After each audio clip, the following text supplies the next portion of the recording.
are back. You're listening to You Would Think, the Philadelphia Flyers podcast. I'm your host, Kyle Collington, and joining me today, things might look a little different, but the co-host is the same. It's a new year. It's a new us here at You Would Think. I am joined by the one, the only Mr. Kevin Durso. How are you, bud? I'm good. How are you? I'm doing all right. Like I said in our little intro here, it's a new year. We figured we'd try something a little different, try to up our game a little graphically. So Kevin might be wearing multiple hats here at the moment. And one of the hats that we have given him access to in the new year as a full-blown YWT co-host is our Twitter account, which you can see at the bottom of the screen on the crawl here, is at YWT Podcast.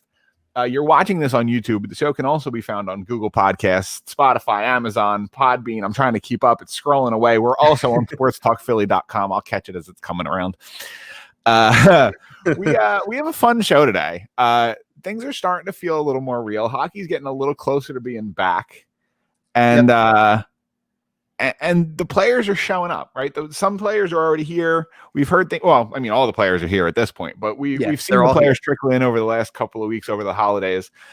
Speaking of the holidays, Kevin, how were the holidays with you and your family? Everything good? Oh yeah, everything was great, and it's been a weird. You know what? It's been a weird couple of weeks, to be honest with you, with the holidays in there. Yeah, because just a weird couple of weeks. Yeah, definitely not a weird year.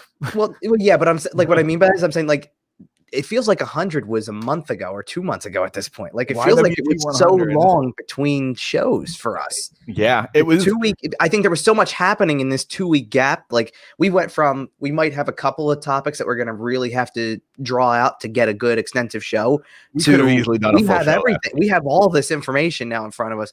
I mean, think about all these things we're going to get to in this show today. We have a training camp roster. We know when the season is starting. We have a schedule now. We have all this information. We haven't even touched on Lake Tahoe. Yeah, we got that too. We're not going to tease it too much. We'll talk about it later. Yeah, oh my goodness, there's so much to talk about, and that's a good piece for the schedule breakdown, which we're going to have in a little bit. But I mean, one of the topics you had mentioned that we should kind of get off to is talking about where everything sits with the return, so to speak, and most of it's unchanged from what we talked about 2 weeks ago when we had the 100th episode. It's not going to be everything's still crazy. They haven't canceled. Yeah, basically. Everything held our breath for 2 weeks. They're still okay. It sure seems that way. And I mean, the cool part is that you know what else has come and gone since that time?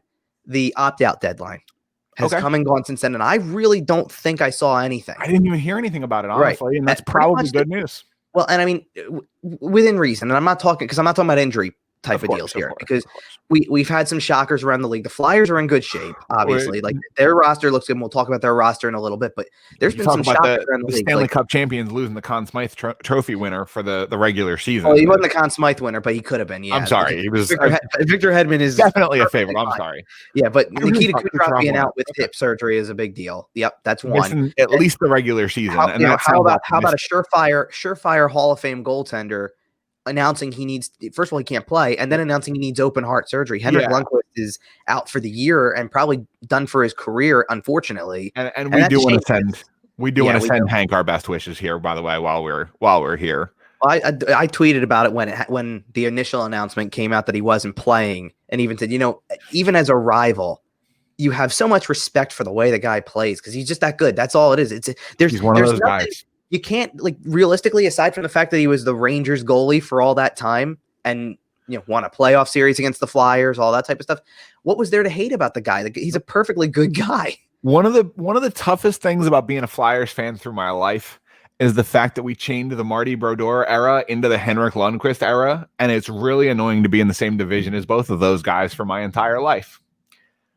Yeah, but now we're getting the Carter Hart era, baby. Well, sure, but those are two guys that you want to hate them, but Marty was too good, and Henrik is he's just too darn nice. Can you imagine if you got the best goaltender of all time from each of the teams that are in this newly constructed division? In our lifetime.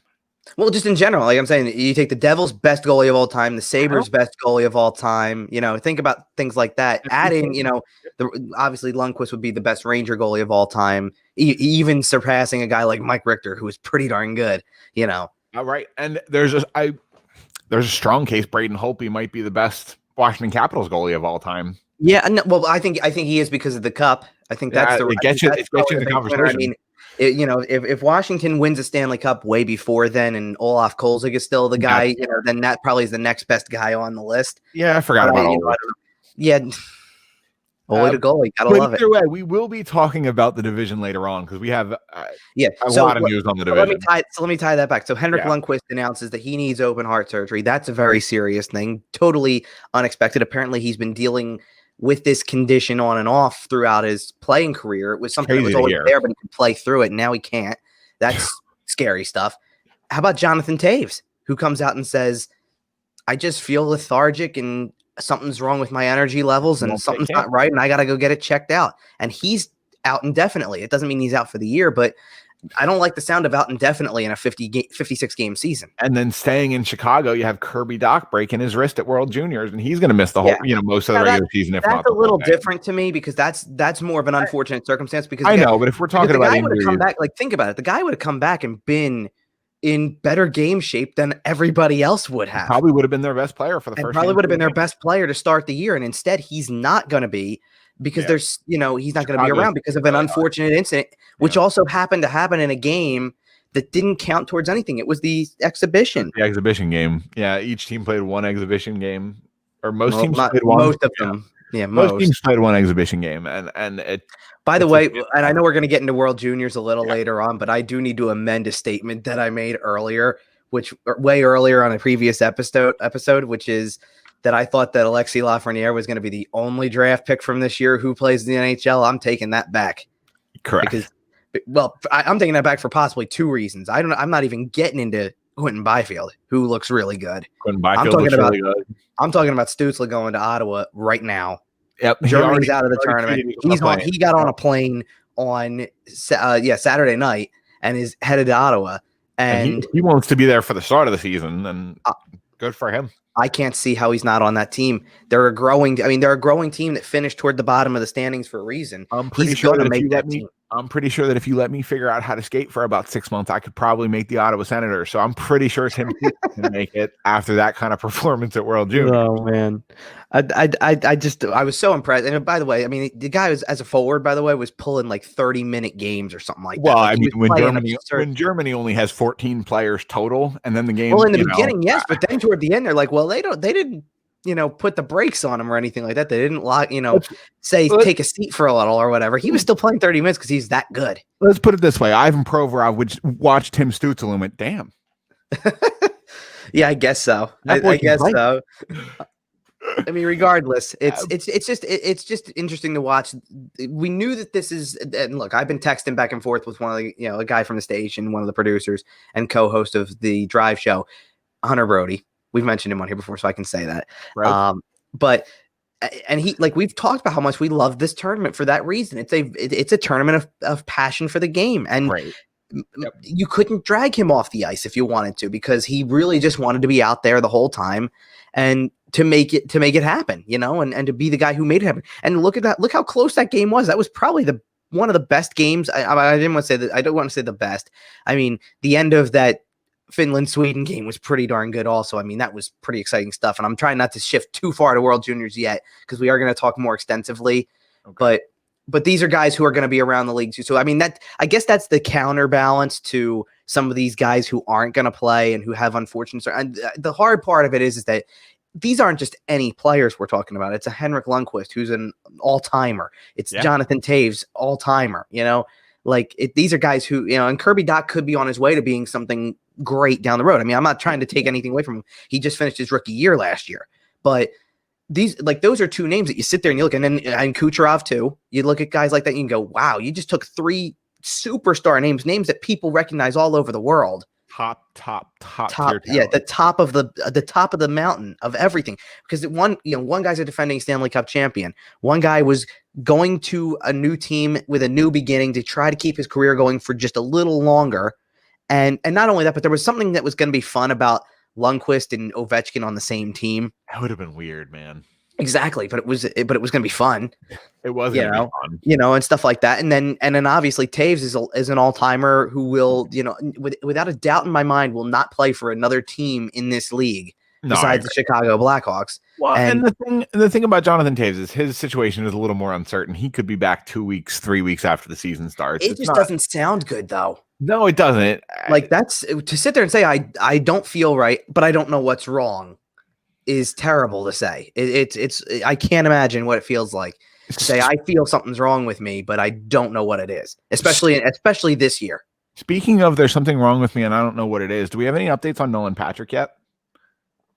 Not affirmative. Like, okay. And I say, look, sorry, I'm just teasing the fact that we are going to talk about camp a little bit here later on. We got a little bit of a roster to talk about. Nolan Patrick is on it. Nolan Patrick's on it, and here is the thing, and I did not tweet it out because I saw it too many times to care to tweet it back out myself. But here's the deal. Nolan Patrick is on the roster, but that means nothing yet because he was on the camp roster last year too. Same place, not listed among injured players or anything like that, or unable to participate or whatever. Right. Not listed as anything. So he is on the roster. That's great news. And I will say, reading between the lines, it sounds like he's going to be okay because I haven't, like, collectively, there's nobody who's sitting there saying, like, everybody is talking with this, we're excited to have him back. You know, Sean Couturier said, we're excited to have him back. You know, guys like that, right? Like Travis Sanheim said he lived down the road from him. Forgive me if I'm a little skeptical, right? How many times my answer to that is tell me, like, instead of telling me that, well, tell me that. They could make a whole report on it. How many times last year did we hear he's skating, he's making progress, he's skating, he's making progress? How many times can you make progress, kid? Well, and no, here's the thing. Well, and here's the thing. I don't doubt that if he goes out on the ice right now and is skating around in one of these informal pre-training camp sessions that he looks good. Of course he looks good. He's a pro athlete who can skate with the best of them, and you know, and stuff like I'm not doesn't mean I can wheel around like that by yourself. Yeah, right. Like if you're not taking contact and you're not doing a real physical game situation, then sure you can look good doing stuff one-on-one. I'm not trying to downplay his abilities. What I'm trying to say is that I need to hear the words cleared for contact before I get excited. And even then, I've kind of tried to tell people curb your expectations on this year. Wasn't he cleared for contact at some point earlier in the process? I don't remember if he was. I don't think he ever was actually told he was cleared for contact. I feel like there was a period of time where he was at the very minimum skating in a non-contact jersey, or not in a non-contact jersey, in a regular practice jersey.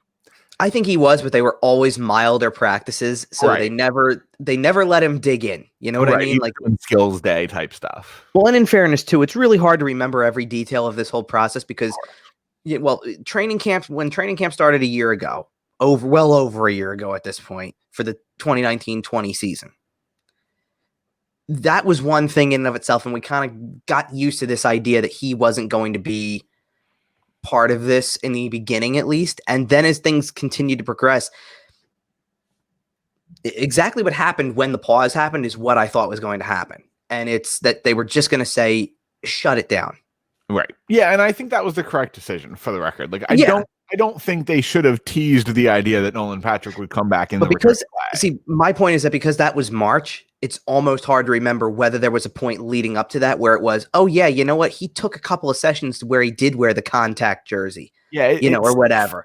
I feel like I remember, and obviously we've talked on this show a couple of times about the fact that March feels like it was 11 years ago anyway. Yeah, exactly. But yeah, I feel like I remember that he was making progress coming along to the point where it was almost, he's going to take warm-ups. And I don't think they got there, but I felt like it was closer than maybe it has been. But either way, I'm not really going to believe it at this point until Nolan Patrick pulls a game jersey on. And I hate to say that, and I don't mean to sound cynical, but how long can you tease us here? Well, my answer to, and this is why I said curb expectations, if he does come back, like let's say Monday, and he's on the ice for the very first camp session. That's great news, but until I actually see him not get into a game, but I'm saying curb your expectations, like that does not mean he's playing opening night. That does not mean that he's playing 9 of the first 10 games or all 10 games to start the year. Like it does not mean he's a permanent fixture of the lineup. He hasn't played in almost 2 years. Right.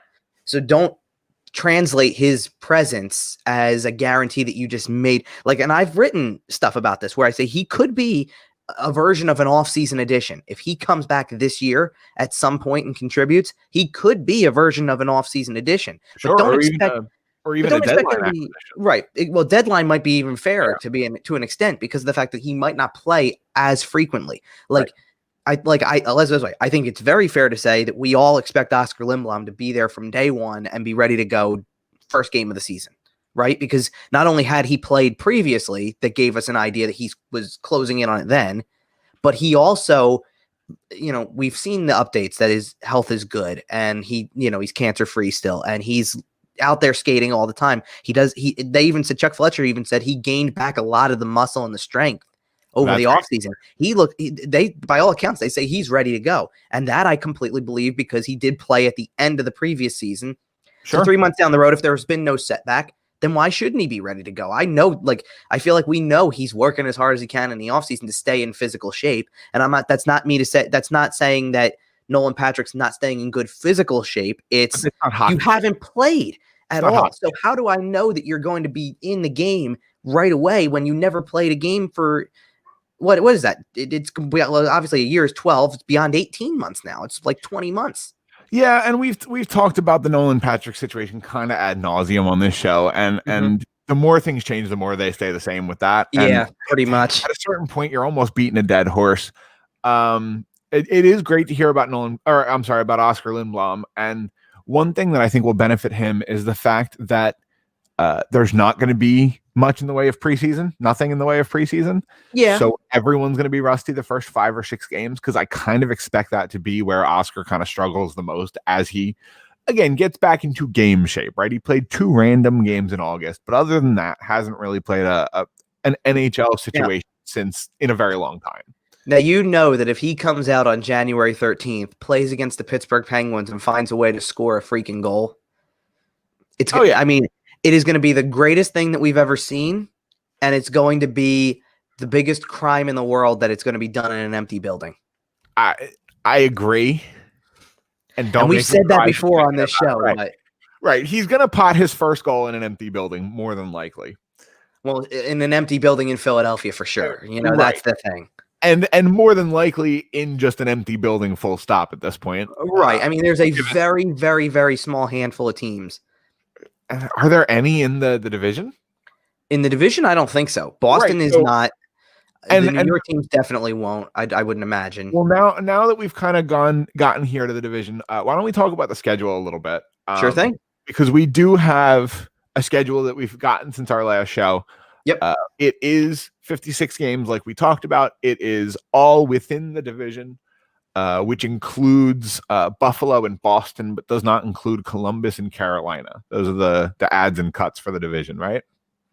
Yes, and that's really all there is. Like, there's a lot of you'll see everybody in the division 8 times. Yeah, I pretty much, and I look at, I don't know, it's kind of going to be weird. Like, it doesn't change that much because the teams are mostly the same. Like, there's a lot of other divisions. In the North is all Canadian teams. That's a unique situation, and it brings teams together that you don't expect to see together. You don't expect this random matchup between Ottawa and Edmonton, right? I can't wait to watch. Honestly, I think Toronto, Vancouver is going to be a lot of fun this year. You know what I think is going to be fun too? I think Montreal Edmonton games are going to be pretty fun this year because Montreal continues to impress me as a team that's growing. They're moving the right direction here. And Edmonton's going to have all the speed in the world with McDavid and Draisaitl and things like that. So it's going to be really exciting. I think there's even going to be. I'm not going to sit here and keep naming matchups because if we sit here all day, we'll just get excited about every matchup. But I did also want to mention Austin Matthews, Connor McDavid, Toronto, Edmonton is going to be exciting. There might not be much defense in those games, but boy, they're going to be fun. The exciting part, especially from the Canadian side of it, is that you're getting 9 or 10 of those. Yeah. I haven't and I said 9 or 10. I know that the schedule's out for everybody. I have not looked at Toronto or Edmonton schedule that detailed to care, how many times they play each team. I just know it's a number in that range. Like, we're talking about 8 games against all these other teams in every other division.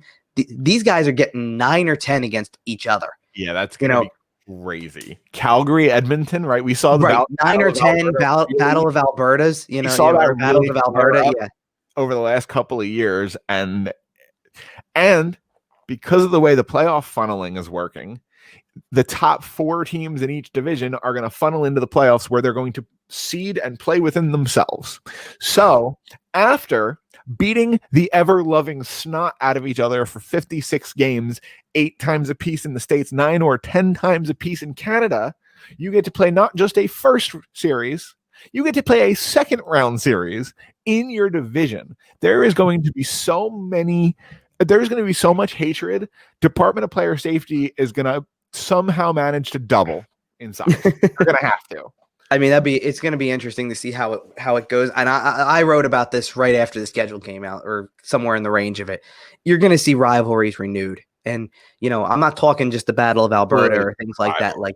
But I'm not talking about the Battle of Alberta, which already had some good, bad blood between the two sides. I'm talking about sides that it feels like you've lost some of the luster. Like, I even refer to Flyers Penguins in this because I don't feel like over the last couple of years, the Flyers Penguins has been as heated as it used to be. Well, and that leads us very nicely into our opener, which is the fact that the Philadelphia Flyers on January 13th are the very first team to drop the puck, and they will do so against the Pittsburgh Penguins at a very strange time. Again, the very first game back, again, is Philly-Pittsburgh, by the way. And it will be a 5:30 puck drop. And I love it. And I love it. I mean, it's a unique time for me. I'm a little not confused by it. I kind of just expected they would go doubleheader, but I get where the NHL and NBC is coming from with the triple header here. You'll be able to write your article, sportstalkphilly.com, and it'll be up by like 10:30 and you'll be in bed by 11. Won't that be great? Well, right? Well, you're wrong. Probably even before that. No, you're wrong. I won't be in bed at 11 at that point in time because what's the other one that's going to be on later? Oh, you're right. You'll be in bed watching the other game, obviously. I didn't, Okay, sure. Anyway, it is funny how they keep coming back to this. So, like I just said, I think that some of the heat between Flyers Penguins has been lost over the last couple of years, but the National Hockey League and NBC does not care. They love this matchup. They remember how high the ratings were on Sunday, April 12th, 2012, and game 6 of that series, and they went, "Yeah, we're going to go back to that, please and thank you." Well, here's the thing about it too. I would say that. And I noticed this kind of as they went through, you get by putting Pittsburgh on there as that opener, taking the Flyers out of the picture for just a second, by putting Pittsburgh on there, you get Crosby on as the first game of the year, right? That's a big thing. Then the next game is you get the defending Stanley Cup champions against Patrick Kane, look at that matchup. And that's by the way, that's another unique matchup. A much better matchup if Taves is there, if Doc is there, if Kucherov's there. That's a much better hockey game. Yeah, but there's still, you still have Hedman, you still have Braden Point, you still have, presumably, I believe you still have Stamkos. I'm sure the NHL is looking at the injury report and going, really? Come on now. Well, I think this is also that's also a typical play on the defending Cup champion being part of the opening night. That's more of what it is. Of course. Because I don't think that in a normal circumstance, by the way, that they would have played Chicago. No. You know what I mean? Like the division restructuring is what gave them Chicago the first time around. And when you have the opportunity to put the Stanley Cup champions in one of the biggest hockey markets in the country on opening night, you do that. Now throw in the fact that we know that later on at night you get Colorado, St. Louis, which is probably two of the best teams in that division.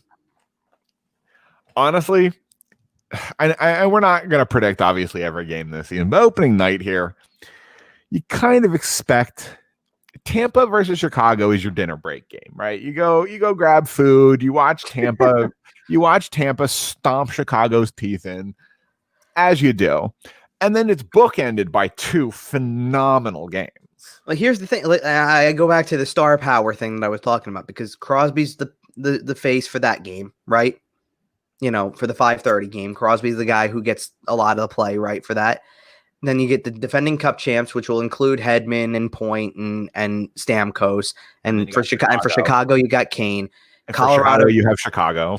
Right. But Colorado, you're going to see McKinnon. There's the big name there. Yep. Edmonton plays that night at an unknown time, but there's McDavid. And Toronto plays later that night at some time, and there's Matthews. So every game has a big name player. Yep. And even the Blues just won the Cup a couple of years ago. People remember, they're not the defending champs, but they were the champs the year before that. So but there's something interesting about that team. There's something interesting about that team without Pietrangelo now, with Krug in, with a couple moving parts to it. Ryan O'Reilly's the captain now. No Jake Allen safety net. Yeah, stuff like that. And I mean, Jordan Binnington's relied on that in the past, and Ville Husso is their backup, so not necessarily the most reliable. Right? Yeah, pretty well. It's an interesting dynamic. I mean, look at what Washington had to do after Lundqvist was announced that he's not able to play. You have a kid who's waiting behind who doesn't really have NHL experience to be the backup. So they go out and they give a PTO to Craig Anderson. Yep. See if you can help in some way, because they wanted a veteran backup to Ilya Samsonov. Yeah, right. And that makes a lot of sense. And I'm not talking, that wasn't the kid I was referring to, by the way, but I'm saying you don't want a young goalie who can carry the load as a starter and then have a backup who's just as young and just as green. Right, because one of the things that we've seen over the last couple of weeks that may or may not have been officially announced by the time our last show went up, teams are required to carry 3 goalies this year between your team and your taxi squad. One of the reasons we're talking so much about goalies, and there's so much hubbub about goalies around the league right now, is that teams are required to have 3 actively passing COVID tests at all times is essentially how it works out. Yeah, pretty much. I mean, and it doesn't really matter how you get 3 within range. And to my knowledge, you don't have to have the third one occupying a roster spot. No, he can be on your taxi squad. Taxi squad, and well, here's the thing too. The taxi squad thing is going to get very interesting very quickly come February, because that's another little tidbit we'll drop in here really quick. We don't have to go crazy with like graphics and things like that for it, but the AHL is supposedly coming back in early February. Right. They have a target date now of February 5th. So if the AHL comes back and is playing, then you can go back to kind of the traditional format, so to speak. Not every team is going to participate. We know that. There's teams that can't function through this by themselves. Let's just I saw the other day there was a thing about the Phantoms are probably going to be part of it. And I kind of sit back and I go, of course they're going to be part of it. They're funded by the big club. Right. Hello. They don't have a financial struggle. If you sat there and told them you can't have fans in your building, but you can play, they kind of would just go, we'll figure it out because the big club can help. We get to broadcast it for free on Comcast. Oh, okay, cool. We can do that. Well, they don't. That's a different story. You know what I mean. No, I wish they use Lehigh Valley's unique broadcasting network, and you have to hope that you get a game or two on the Allentown channel that you actually get with whatever other service you're using. So I'll get an AM radio receiver if I need to go out and watch. Radio is a good way, and let's just wait. The AHL they've upgraded it tremendously over the years. They have a much better system for streaming games than they ever used to. And it is a decent watch. So if you can watch a game through that, and it might be, quite essentially, it could be something that's worth it this year, because first of all, it'll be another way to get your hockey fix. And a lot of the players that you're going to be it might be one of the only other places that these players can go. Yeah, you're going to see some good quality hockey, because a lot of I think teams are going to do what they can to pull their European prospects over if European leagues aren't running. Let's, we'll come back to the schedule, or we'll a tidbit for the roster that we'll get to later is a couple of the draft picks from this past year are on the training camp roster. I will not go into specifics. We'll do that for that section. Yeah, we'll talk about that when we get there. To my knowledge, they're allowed to go to the AHL ahead of their schedule because their seasons haven't started. They're allowed to go alone. Okay. So they could play at a professional level, because it's either that or it's they have to wait until word on their season kind of comes back. But there's a possibility, how much longer can you wait before you just end up saying, forget it, it's not happening. Right. They keep pushing back. Canada keeps pushing back their dates. You've got these kids already in the States. You might just sit there and say, go to the AHL and start playing. And you're getting thrown right into the pros as an 18-year-old. Yeah. Do you want these, whether you're ready or not? And they might struggle a lot in those first few games, because they'll be playing. Let's just wait. There's no doubt that they will at some point in time, if they go as an 18-year-old, be playing someone in the AHL who's 35. Right. It just happens that way. It is a pro league. It is a place where you stash talent and players that you may use down the line. So that you're going to face guys like that. But what a great on the fly, that to me actually aids in their development. To that sense where even if they can't play at their age level and in those junior leagues, you still get them action in some way. So I like that that's a possibility. Yeah, just getting them ice time is absolutely great, but we will put a pin in that and circle back when we kind of get towards the roster. Oh, yeah. And move there. For sure. One more thing about the schedule before we get off it. It was announced the other day, very recently, in terms of we had a 2-week break between shows, and we kind of got a lot of it that first week after our last show. This news kind of came in under the wire a little bit. The Flyers and the Boston Bruins will be heading to Lake Tahoe. Yeah, this news came in. Well, you got to realize this news came in the morning hours of New Year's Day. Yeah. So, like, wake up, Happy New Year. You're playing an outdoor game that you didn't know was even going to happen. Oh, by the way, it's in 7 weeks. Yeah, that's going to be interesting. But I get like here's the thing I want to say about this, because first of all, to stick with the schedule as a whole, it's a really weird dynamic right now to be as we're recording this, we're 10 days away from the season starting, right? We know the Flyers are playing on the 13th at 5:30. And that's it. We don't know any times. Yeah. We don't know any times at all. And that's really strange. So to kind of sit back and keep waiting for when they announce times for games. Kind of make your life and coverage kind of a nightmare, huh? For right now, it does. I mean, let's put it this way. Honestly, I could care less if I don't know the time of a game at the end of February right now. I really don't care. I kind of was dealing with that when the bubble came back, and it's like, well, it's not like it's going to matter where it is. It's, like I don't have anywhere to be for it. It's just tell me what time and I'll make sure I clear out what I need to do for that time. But this is a little different when you're sitting here going, well, it's in 10 days. And 10 days we do know. That's the thing. Like, we do know that one. So I'm not as blindsided. What the game in 11 days? 12 days. Yeah, 12 days when they play Pittsburgh again, which, by the way, now that's something that I do want to say before we really get deep in the Lake Tahoe thing for a minute and the outdoor game possibility. This was not the schedule that I expected, to be quite honest. Like, I kind of expected a lot more 3 and 4 in a rows against teams than there were. No, but we do see a lot, especially in the first month, of back-to-backs against a team, 2 games in a city. Yeah, but see, okay, so again, here, obviously, right? But see, again, here's what I mean when I say it's a little bit different than I expected too. It's not as many on back-to-back days as I thought was going to be. No, right. But I'm letting our listeners know that we are seeing a lot in the first month of the schedule. You see a lot of 2 games in a city, often over 3 days. With a day in between. And I think it's an interesting call by the NHL, because it's definitely them saying, okay, this is how we're going to do this. This is our training wheels. You're going to go to Boston. You're going to be in Boston for 3 days. You're going to get tested 4 times. You're going to do this. And then we're going to go to Pittsburgh, and you're going to be in Pittsburgh for 4 days, and you're going to get tested 5 times. And like, it's they're not rushing guys in and out of cities and doing travel here, there, blah, blah, blah. They're going to let guys go, relax, figure out how this is all going to go. And teams are kind of going to get to figure out logistically how the season's going to work. And I think that was really smart by the NHL to kind of give teams a little bit of a learning curve. Yeah, I think so too. And, quite honestly, I don't see anything that's really unfavorable about the way the season starts for the Flyers to an extent. I mean, you're going to play it. First of all, you're going to start your season with 4 home games. How great is that? You can't beat that. Right. For the first week and a half that you have to play the season, you're going to just stay home the whole time. So travel doesn't even come into play. You're literally going to do the same routine you've been doing to get through training camp, which is you're practicing at your home facility, you're playing at your home arena. How can you beat that to start with? Then your first trip is to Boston, and then for 2 games, which I have to see how Boston's roster looks, but I believe that they were dealing with some off-season stuff that could linger into the start of the season. So, and not only that, but it's something that you mentioned early on. The first 5 to 10 games you play, you got to shake off the rust quickly. Everybody starts kind of in the same situation. I'd rather play Boston a little early in the year, while they might not be all together either. They won't be. David Pastrnak, no Brad Marchand, no Zdeno Chara, which we have to talk about in a minute. Oh, yeah, there you go. That's another one. Yeah. But the Boston Bruins are severely compromised, at least heading into the season. No Torrey Krug, never really signed a replacement for him. Right. I mean, and here's tough shape.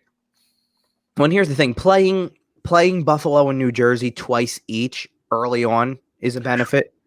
Getting to play them 16 times total, maybe a little less Buffalo, but getting to play those 2 teams a lot is going to be nice. Well, you can't just jump on those and say that they're automatic wins either. No, but you expect the Flyers to win probably 5 or 6 from New Jersey and 4 or 5 from Buffalo. Easy, with at least one more overtime loss in there for good measure.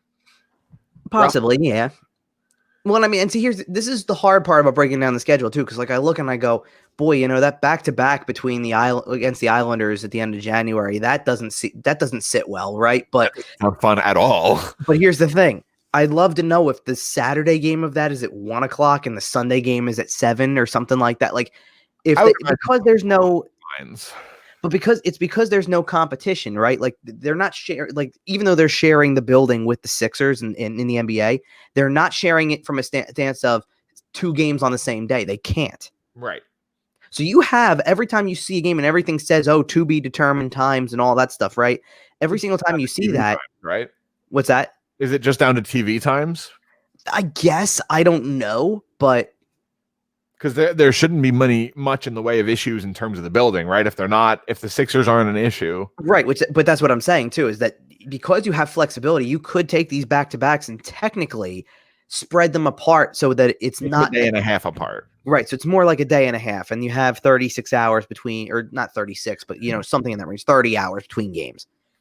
Yeah, start times anyway, and it's like that's a little bit more manageable in a shortened season where you still complete the game. You're not, and the other thing about having the building to yourself for a specific day is you're not competing with anybody else in terms of time slot. And, like obviously like the very first, pretty much one of the first playoff games that happened in Toronto, next thing you know, you're still playing 6 hours later and there can't be another game there because of it. Right.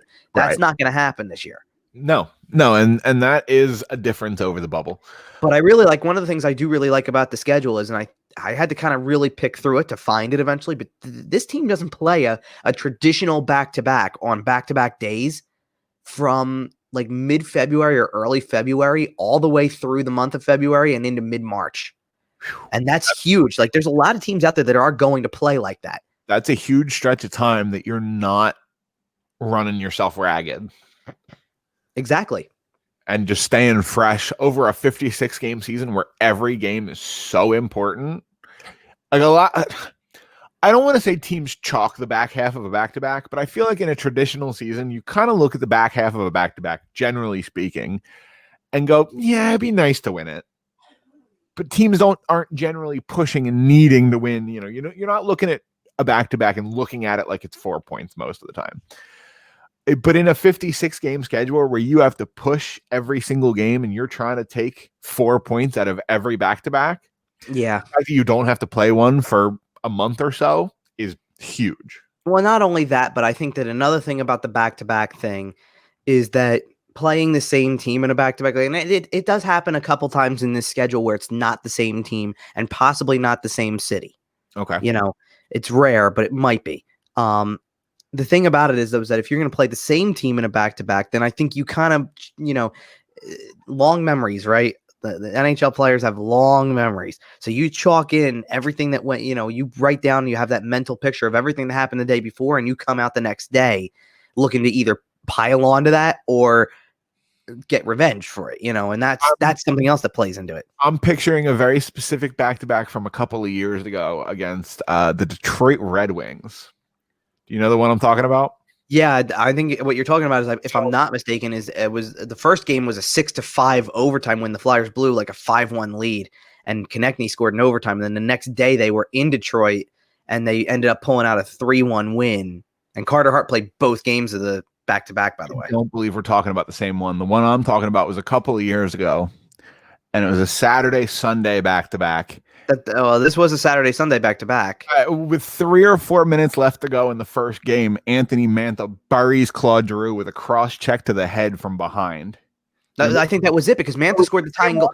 Yeah, because Mantha scored the tying goal to get it to overtime. Right. Okay, so Mantha absolutely buries Claude Giroux with a hit that I still to this day scream is dirty.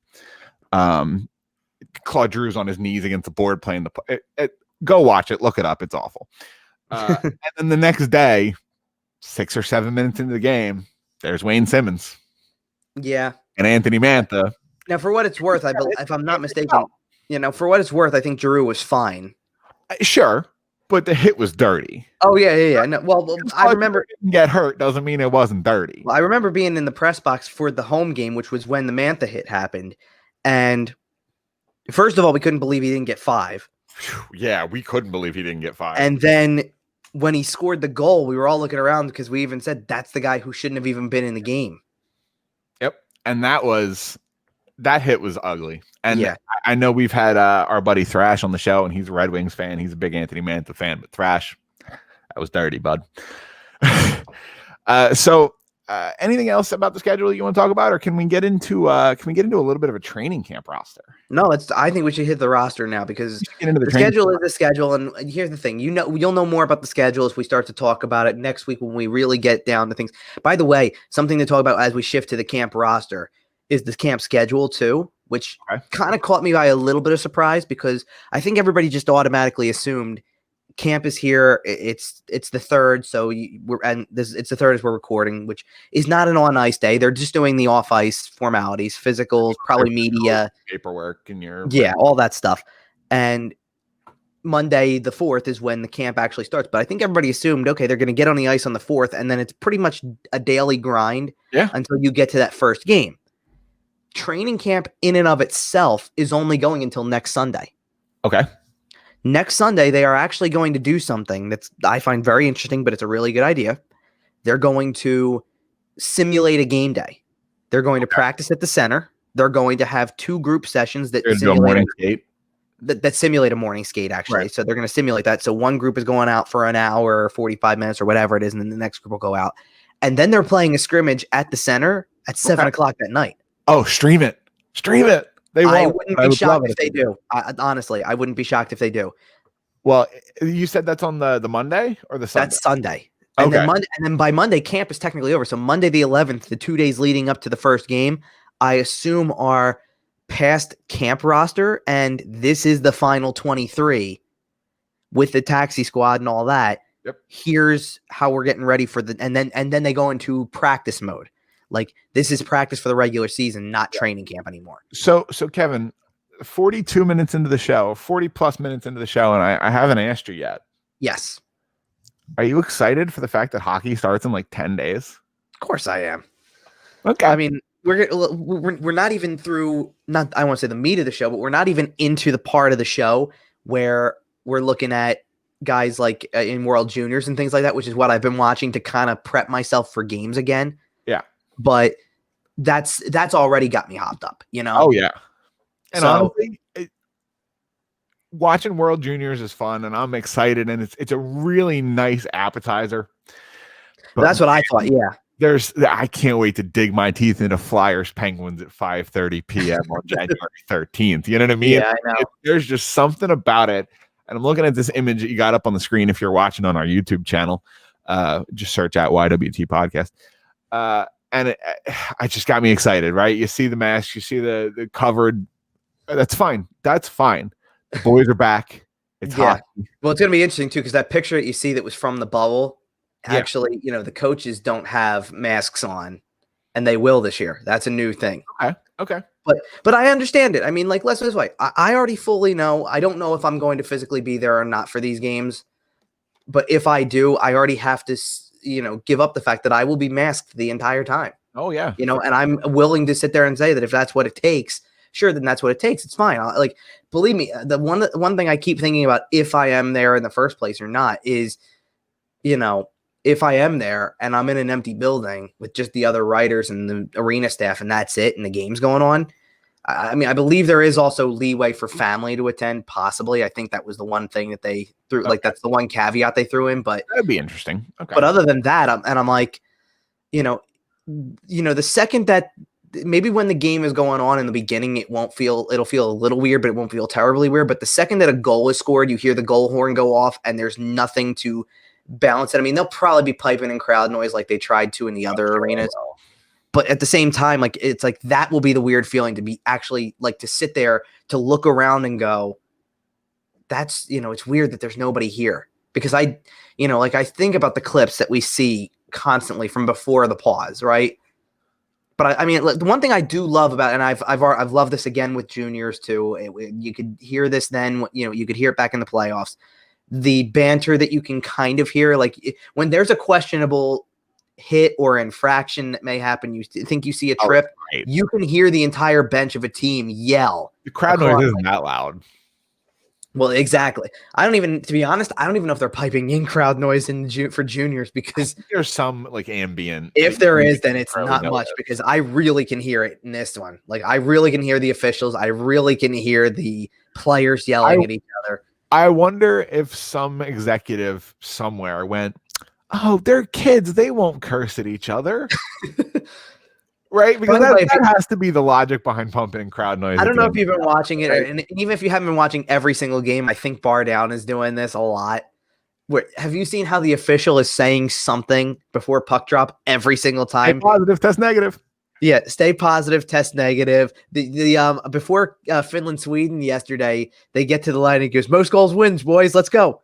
Like, great, that's awesome. I love this stuff. Like, it's so good. I want him to go first to 3 and just watch the players go, what? Yeah, first to 3 wins. That's really funny. But let's talk about this roster. Yeah, go for it. Well, there's not a lot of surprises, I would say. Here's the thing. We're going to talk about surprises if you want to get into, like, because I know there's people out there that care about that sort of thing. We'll talk about surprises when it comes to jersey numbers, maybe. But in terms of Joel Farabee, will henceforth be 86. All right. Well, let me start by saying this before I get into the actual number for a minute. It's very rare for the Flyers to do this, in the sense that I always used to believe, or I thought that the way that they usually do it is that you get to change the number once you make the team out of camp. Okay. So that either means he's that much of a given that they already said you're going to be on, so go ahead and change your number. Kevin. Well, I agree he's a given, but they even did this with Scott Lawton for years, and it seemed like Lawton was a given over time, and yet he would wear 49 to get to before he could get to for that camp, and then be able to change it. Yeah, but Scott Lawton wasn't. Joel Farabee's a lock. Scott Lawton was always, it'll be nice if he makes it, but if he plays poorly, probably go back to Lehigh Valley. I guess. I mean, I see where you're coming from. Joel Farabee is not making this team. Joel Farabee, if there were preseason games, he would have to play so poorly in those preseason games to not make this team. He's making the team. Okay. All right. Fair enough. Then let me give you another guy then who didn't change his number, who I say, well, that's a little weird then that Farabee did, but he didn't. Is Nick Aube-Kubel making this team? Okay. Well, I think he could. You think there's a shot that he doesn't, though? I think there's a chance he doesn't. Right. I think this team, like myself, looks at Joel Farabee as a future 30 goal scoring top line winger, like legitimate star in the league. And I don't know if Scott Lawton ever had that hype. I don't know if Nick Aube-Kubel has that hype. And at a certain point, that wins you the right to change your number 10 days before the season starts. You know what I mean? It's not a huge thing, but he's not making the team. See, here's the thing. I think Aube-Kubel is making the team. No, I think so too. But here's the thing. I think he's making the team. And then I sit there and I look and I go, I get why Morgan Frost is still 48. There's no guarantees you're here at the beginning of the year. Well, and I think one of the threats to Nick Aube-Kubel making the roster is a guy like Morgan Frost. Right? Perhaps, you have enough guys that I agree that Nick Aube-Kubel is going to make the team, but I also agree that he shouldn't rest on his laurels and assume he's going to make the team. And I doubt he will. Well, right, and I think that might be kind of what the team is saying. Like, Joel Farabee, you're good. Nick Aube-Kubel, keep working, bud. Perhaps. I don't know. I mean, the number thing, it always fascinates me how people get really interested with that. And of course, by the way, I went in because after a couple seconds of thinking about the number for a minute, I went flyer in history. Right. Because we had this conversation a couple weeks ago with 56 with Eric Gustafson. Okay. And we talked about there were 3 players who had worn it previously. One of them's Claude Giroux. One of them is down. What was it? Mike McKenna was one of them. Yeah, Mike McKenna then there was some Tyrell other Colborn. Oh, yeah. Okay. Like that kind of thing. So it's going to be a weird number to see. 86 is definitely weird. Now, the first thing. Now, I texted you guys this, and the first thing that popped into my mind was Nikita Kucherov. That's the 86 I think of. I did not think about though that Joel Farabee came out of the same U.S. National Development Program as Jack Hughes. Okay. who also is wearing number 86 for the New Jersey Devils. Okay. Interesting dynamic to a guy who he would have played with, right? Yep. So just fair to throw that out there. Maybe it's a leveling game. Joel Farabee is long trap getting in Jack Hughes's head. Right. Now here's the thing. To continue back and touching on some of these other guys on the roster, and let's just stick, everybody we've mentioned so far is a forward, so let's just stick with the forwards for now, and we'll go to the other positions as we go through. Like we said, there's no real surprises in terms of names. I mean, everybody we'd already talked about a little bit. We touched on in previous episodes about Wade Allison and Tanner Lashinsky being the college prospects now signed, ready to go to take a step to become pro and possibly help this team out almost immediately. I mean, I don't know who's going to make the team, but and if you're interested in numbers, Allison's 57, Lashinsky's 58. Doesn't mean anything. They'll probably change it later. Whatever. But I don't look at anybody else and start to see jump out names that I go definitely making the team. Like Andy Andrioff is probably going to be a guy you keep around on your taxi squad the entire year. As a backup, as a guy who you may need in a pinch. Connor Bunneman's a good one to watch out for because he did play some valuable minutes last year, but I don't think he's going to make it straight out of camp. Not with the depth, not with the presumed added depth they might get from an Oscar Lindblom and a Nolan Patrick if they're able to go right away. Even a Morgan Frost is more advanced than Bunneman is, I think. I would agree. Yeah. Even though Bunneman probably, and I think Bunneman has more NHL experience than Frost does, just with the way they structured it and the way they played the two. But I still think that he's not going to be at the forefront. We already talked about Farabee. Sean Couturier is on there, which we know he's going to make. So we're skipping all that type of stuff. Then you get to, as I'm continuing down in alphabetical order, obviously, then you get to a name that stands out because I didn't fully expect him to be on this list. Tyson Forrester. Yeah. That's a guy who was a first-round pick this past year, literally just joined the team in October. And he's on the training camp roster. And clearly I expect an 18-year-old to make it that wasn't probably going to be like in a normal situation. He was already going to be, in a normal situation, he was already going to be playing juniors. Right. So I don't expect him to make the team, but juniors is so unpredictable right now. And there's not really a path to how they're going to get back or complete or do anything. You might as well. You might as well. And then he might be playing minor league hockey. Oh, sure. And even if he doesn't, he gets a chance to come in and learn how to, dress like a pro and show up to training camp and, be a pro for a week and get some of that rub and get to talk to Claude Giroux and, you know what I mean? Things like that. And that can be valuable for a young kid. And I did ask you before about two names on the list, and Tyson Forrester was one of them, and we'll get to the other one later on. I was about to touch on him in a second, because here's the thing. As I scroll down the list, there's not many surprises again as you go down there. There's one very big surprise that I will touch on in a minute that's added to the forward group, so we'll get to that in a second. But the other names that pop out, like Carson Swarinsky is kind of in the same boat as Bunneman is. He's going to be trying to challenge for a spot if he can, but I don't expect too much there. And then the other one that pops out that's new to it that really has a shot at something is Lena Sandeen. He's in a position where you think he's got that professional experience in Sweden.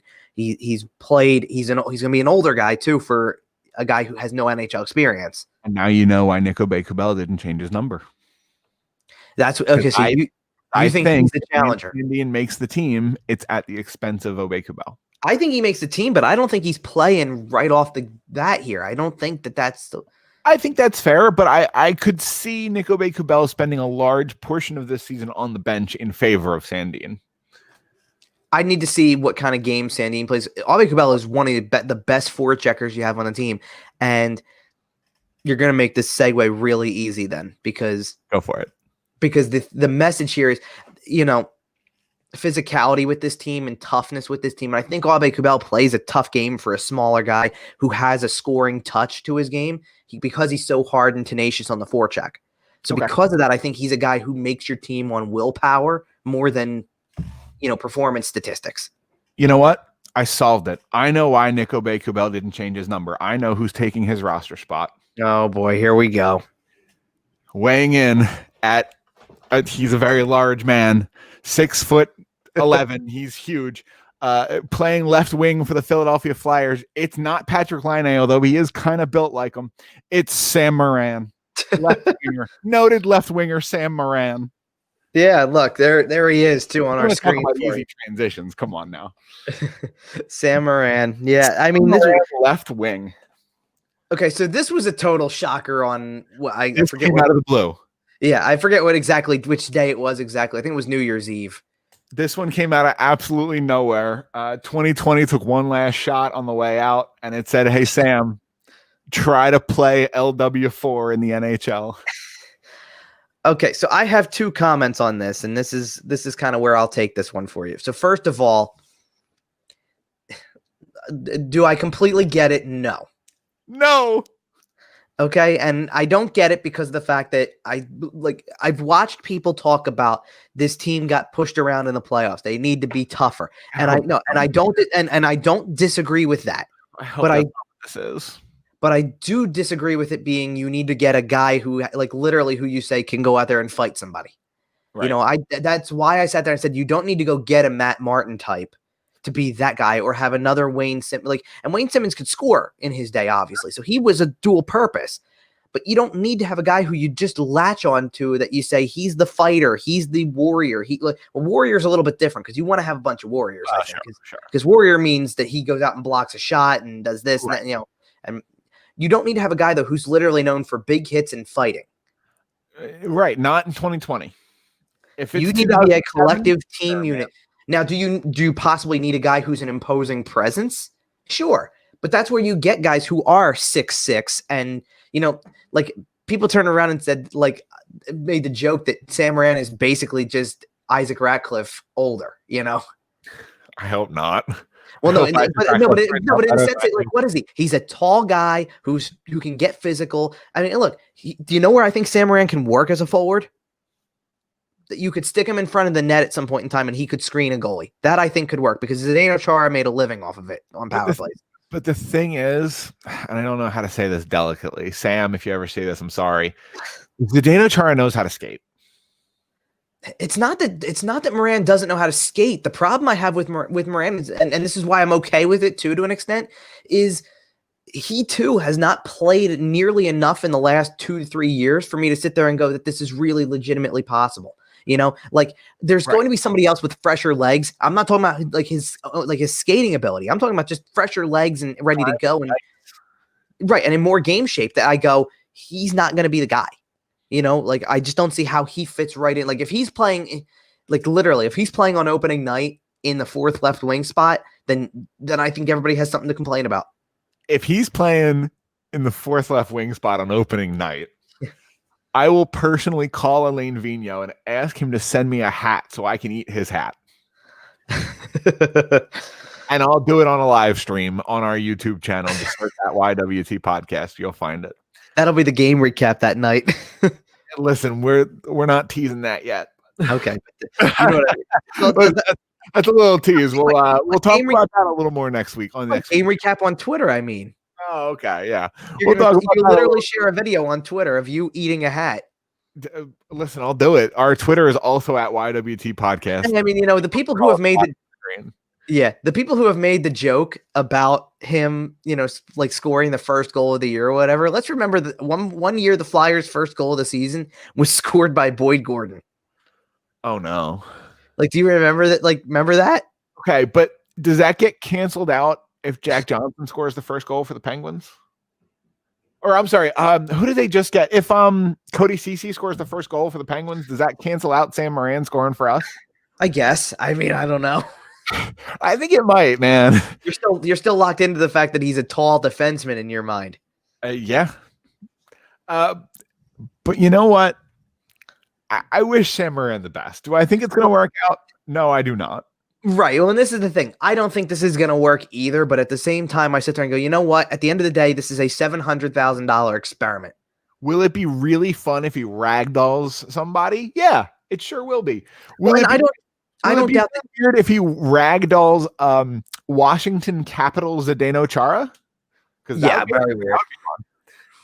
But here's the thing. I don't, if you put him into a game, let's say you put him into the back end of a back-to-back against the Islanders. Now, I don't know how good that's going to work out because I feel like you need speed for them, not necessarily you need speed combined with toughness, not just toughness.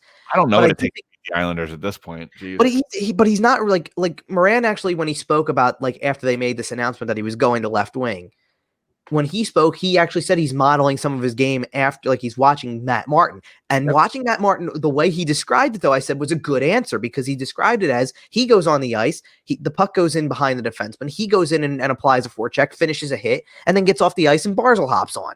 Yep. Okay. And he even said it's a 30-second shift. So if he's worried about 30-second shifts so that Claude Giroux or Sean Couturier or Travis Konechny can take a 45 to 50-second shift extra, then go ahead and play him there. I don't care. You know, the Islanders got pretty damn far in the playoffs to have a guy like Matt Martin out there taking 30-second shifts. Well, if that's what he wants to do, I suppose now it comes down to, will the coach deploy him like that? Because Alain Vigneault is notorious for rolling his lines. Is he going to be okay with Sam Moran running out there, stirring it up and getting off the ice 25 seconds later? Well, he's the one who suggested it.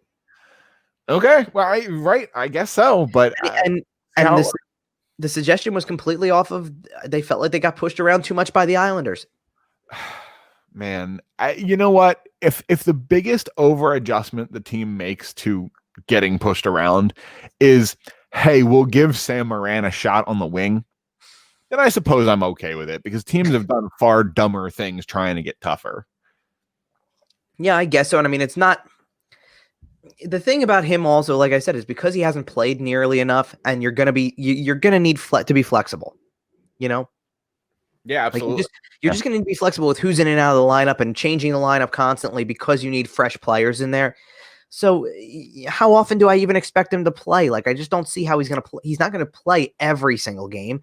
He's going to come in as a guy who might be able to figure it out after a month or two of this and be able to jump in and fill in for an injured guy maybe, or who can come in and provide some toughness on, against a team that is designed that way. You know, like in a season where you're going to play every team 8 times, after 6 games against the Islanders, you might want to bring in a Sam Moran for game 7. You might want to bring him in after 3. Well, right. That's what I'm saying. You know, as the season drags on and the temperature of each division begins to bubble, a guy like Sam Moran might be a guy that you rotate in on some nights, because traditionally he would be a guy that you save for the division game. Well, it turns out they're all division games. Yeah, and I mean, like, it's funny because that's kind of when they've experimented with him in the past. Like, he's played against the Islanders a couple of times and things like that, like, because that just happens to be how it works. Garbage time games against the Islanders, yeah. Well, weren't they all at that point? That's what I'm saying. When the team's 8 points out of the playoffs and Sam Moran's like, yeah, sure, I'll play 2 games. That's fine. Look, I'm not worried about this one yet. Like, let's see when they decide to deploy this in a game first. Like, that's why I didn't love the freaking out about it right away, because it's a training camp move. I didn't freak out about it. I thought it'd be fun. There were a lot of people who thought it'd be fun. At no point during this conversation, nor our text conversation on the group thread, did I say that it would be a good idea. Okay, well then Broads texted me right after he read it and sent in all caps. What? But like, that's what I mean. I did want to make it known that I think it's a fun idea. Well, and my answer to that is that it's just an idea, right? That's exactly what it is, though. It's just an idea until it's used in a game. Now, if that's the first or second game of the season and it costs you, then yes, I see the panic there. But I do not see any reason to go crazy about this until he's actually taking a guy's spot as a left winger. Prediction. Sam Moran scores a big playoff goal. You think he's going to score a big goal in the playoffs? This year. Yep. And it might be as a defenseman. I don't think it'll be as a defenseman. It might be, knock on wood, 2 guys got hurt and we need somebody. Sam play defense. Sam Moran will score a clutch goal for the Philadelphia Flyers in the playoffs this year. Mark it. I mean, by the way, that's the one thing I will agree with when it came to the defenseman thing, is that when you looked at the rest of the roster, I agreed. He has no path on this current team as a defenseman. Nope. Because beyond the top 6 that you currently have, which we assume to be Provorov, Sanheim, Myers, Gustafsson, Braun, and Haig. Yep. That's 6. You still have Shane Gostisbehere. You have Mark Friedman hanging around as an 8. You have Igor Zamula as your 9. Where is he supposed to play?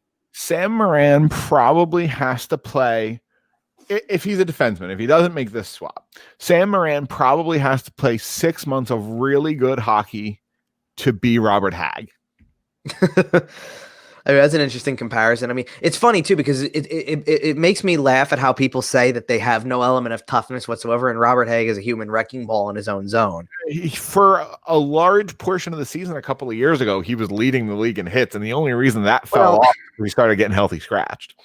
No, I was going to say the reason that fell off is because they actually started to score a little bit and win games, because clearly when you're getting dominated and the puck is in your zone half the time, or you're challenging neutral zone transitions, you're going to hit people, Yeah.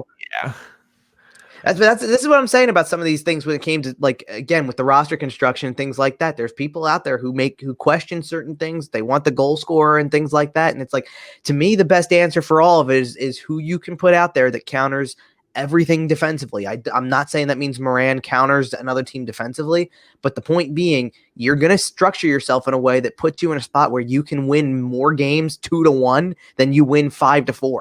Yeah. And that's what happens when you build from Carter Hart on out.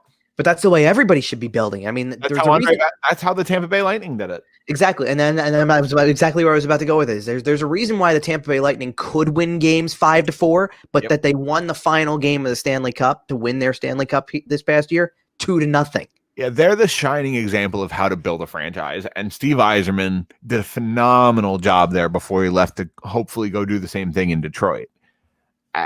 He's not going to get a ring, but man, I don't know if they should send him one anyway. I don't know if any recent GM deserves a ring more than Steve Yzerman does. If you hope he sticks it out long enough in Detroit too to actually build what he's starting to build. Well, listen, I have a feeling Steve Yzerman is going to stick it out in Detroit literally as long as he wants to be in hockey. It wouldn't be a surprise. Because I don't see the city of Detroit allowing Steve Yzerman to be fired pretty much under any circumstances. Right. Just because of who he is, right? I mean, you could say that about a lot of people, though, too. I mean, they're, how many former Flyers have been in the organization and then eventually still gotten dismissed? And who's been the only GM of the Nashville Predators? Yeah. Come on, man. All right, so we're bouncing around here, and we kind of have a lot going on. One of the craziest things is that we still do have a show next week. I did want to talk about that real quick here. I kind of, as we're kind of working towards the end of the show, we're not there yet, but we're kind of working our way back. We're back weekly. Yeah. And that's exciting. And part of that is because hockey starts again next Wednesday. And we talked about it a little bit on episode 100, and Dom's not going to be with us every show, and Mike's not going to be with us every show. But Kevin, we're kind of here for the long haul, bud. How you feeling? I'm as good as I can be with it. I mean, I always here's the thing. I always like our shows when we have more to talk about from an in-season perspective. And, going back to having games to talk about, we keep talking, like we said, we're not trying to tease too much stuff here, but we are talking about other things too. This was one of the things, by the way, what you're seeing on YouTube right now is one of the things we had been teasing for a little while that we had discussed doing and ran a test run a couple of episodes back. We did not do it for the 100th because that would have been very complicated with four more people, and not only that, but we knew that Mike was going to kind of drop off in the middle of that show. It was going to be a little complicated. We didn't go crazy. We needed one of these shows where it's the two of us just doing our normal back and forth banter to really unleash this thing and kind of work on it and do it. And so far, I remember trying to do this for the test one and I wasn't very good at it. This has been much better. I feel like I'm making transitions a little bit better. And the other thing about you and I is that our schedules are pretty flexible, especially, Yeah, they are. And God forbid this doesn't work out, knock on wood. We can just record another one on our old platform and things are totally fine. So if you're seeing this worked. Congratulations. You've made it to this point in the show. Now, we did want to talk a little bit more about World Juniors before we get out of here. Yep. Man, I really hope Canada-US is where we end up. Yeah, I hope so too. And It's pretty exciting stuff to watch. Look, the U.S. team we knew was going to be a talented group. We knew Canada was going to be talented. Here's the thing. The U.S. came out and did not play a good game on Christmas. That Russia game was not very good. And they were, quite frankly, they were very exposed in that game for all of the things. There were moments, and let's do it this way. There was a lot of excitement involved in early on in that game because Cam York scored the first goal of the tournament for the U.S., and it was exciting and it's fun. And Cam York is right at the center of it. Cam York was named the captain on Christmas Eve. We didn't get to that last show either. So that's kind of cool. That was cool. And, so here's one of the Flyers' first round picks who is literally taking center stage as the captain of Team USA. And that's exciting stuff. But they come out and they play that game, and I think it was everything because I wanted to see these two prospects. I wanted to see the team as a whole. You talked about a lot, Kyle. You talked about Spencer Knight a lot, and he had an ugly first game. I certainly have a vested interest in Spencer Knight for some fantasy hockey related purposes, and I certainly got a lot of flack about that after that first game. Yeah, I certainly did. But he even had a rough game, and I think that's again it doesn't change. The dynamic of a roster doesn't change whether you're in a World Junior tournament or whether you're in a regular season in the NHL. Having the right goalie and who keeps you into a game, there's a reason why. Canada is going to be one of the teams that Canada's built extremely well. I'm not trying to say, but Canada, the U.S., Russia. Canada has a lot of good hockey players, right? But Canada, the U.S., Russia, they all have a top goaltender who is playing out of his mind right now. Yep, to an extent, and and then Finland is just always there too. So that's the other team that made it to this semifinal at this point, right? Now, I do want to talk about these two guys that are left for the U.S.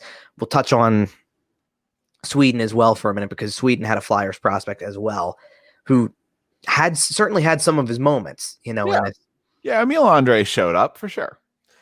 Well, Emil André really showed up because I think it was their second game of the tournament, and Philip Broberg was out for some reason. I don't remember what exactly it was, but he wasn't able to play. And Emil André got promoted to the top pairing for that game, played something like 22 minutes. I don't remember exactly what the number was. I tweeted it out after it was over or whatever, and he didn't look out of place at all. They had a really strong game. They won. No, he got some attention for a strong showing, certainly. And look, it's unfair to an extent because I believe that game was against Austria. The U.S. beat Austria the day before, 2 days before, 11-0. It was playing Austria was not that big of a deal. And same thing with the teams that played Germany the first two times around when they had half their roster in quarantine. Players, right? And Germany 16-2. Yeah, Canada beat them 16-2. Canada beat them 16-2. I'm sorry. It was terrible. And that was, and listen this way, as great, because I mentioned Stützle at the top of the show a little bit, and he says, so as great as he was, as great as John Jason Peterka was, there was nothing that was going to counter Canada playing against a team of 14 players. No. At a certain point, you're just fighting a losing battle, right? Yeah, exactly. And, but Emil André really had a strong tournament to that point. He kind of, when Broberg came back for the third game and then the fourth game, which was against the U.S. in the group play, and then the quarterfinal game, his role kind of slowly went back down to what it was previously. He was only a 2020 pick, so I think there was some more experienced players that kind of get in his way a little bit of being the top guy for that junior team. But nonetheless, he had a decent role and made the most of his time. I don't think I ever saw that he was actually one of the guys on the ice for a goal against. Okay. He always played with an even rating. He made good decisions with the puck. He wasn't out of place most of the time. So he played really well. It's just a shame that Sweden ended up kind of losing the way that they did because they ended up losing to Russia in overtime the night before they lost to the U.S. And that put them in a spot where all of a sudden they went from possibly sweeping their way through the group play to be in the third seed. All right. And now as a third seed playing against a second seed from the other group, you got hit with Finland, who only lost to Canada. Yeah. Finland's good. And Finland's good too. And that's who the U.S. plays next on January 4th. Well, here's the shame about it for Sweden too.